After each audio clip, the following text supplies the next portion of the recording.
Hello students अब आज की इस वीडियो में हम थर्ड वाले क्वेश्चन को भी करते हैं। तो एक बार इसको पढ़ लेते हैं। Write a HTML code to divide browser window into two horizontal section, यानी कि हमें स्क्रीन को दो भागों में डिवाइड करना है horizontal and display image in one section. एक हमारे सेक्शन में तो इमेज आनी चाहिए and write down description of the image in the other section, और उसके कुछ बारे में लिखा होना चाहिए दूसरे सेक्शन में। ओके स्टूडेंट्स, तो पहले हम इस प्रोग्राम का आउटपुट देख लेते हैं और फिर से प्रोग्राम को भी देख लेते हैं। यहाँ पर वेब प्रैक्टिकल्स और यहाँ पे वेब प्रैक्टिकल 6। तो स्टूडेंट्स यहाँ पे ये होम पेज के नाम से फाइल है जो हमने तैयार कर रखी है। आप देख सकते हैं इसका आउटपुट यहाँ रहा। तो हमने यहाँ पे एक सेक्शन में तो ताजमहल लिखी, इमेज ली, आप कोई सी इमेज लिख सकते हैं और उसके बारे में कुछ भी लिखना आप यहाँ पर लिख सकते हैं। यहाँ पर हमने लिखा है the Taj Mahal is an Ivory white marble mausoleum in the Indian city of Agra.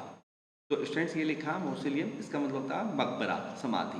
Okay students, तो चलिए अब हम इस क्वेश्चन पे एक बार फिर से आते हैं। तो यहाँ पे क्वेश्चन में ये बात लिखी थी कि हमें कोई भी पहले तो स्क्रीन को दो सेक्शंस हॉरिजॉन्टल में डिवाइड करना है और एक सेक्शन में कोई सी इमेज लेनी है और दूसरे सेक्शन में उसके बारे में लिखना है।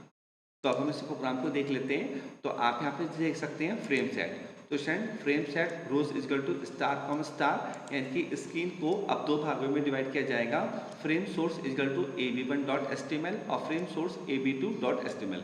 तो हमने यहाँ पे ab1 ab2 दो अलग से भी फाइल बना रखी हैं। तो स्टूडेंट्स आपने देखा जो ये मेन वाली फाइल है इसके अंदर बॉडी नहीं होता, केवल फ्रेम सेट है, और ये फाइल हमने अलग से बना रखी है ab1 ab2।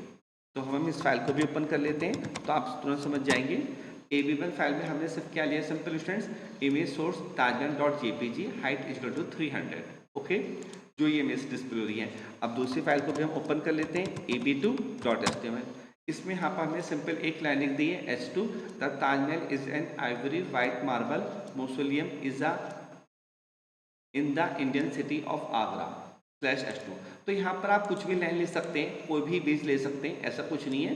तो बस आप स्टूडेंट्स आपको एक तो पहले ये फाइल तैयार करनी है, फिर एक ab1.html ये वाली फाइल जिसमें हमने इमेज लिया है, और दूसरी फाइल जिसमें हमने उसके बारे में कुछ लिखा है। तो उस क्वेश्चन में ये कहा गया था जो ये हमें इसका अस्तर से आउटपुट दिखाई दे रहा है।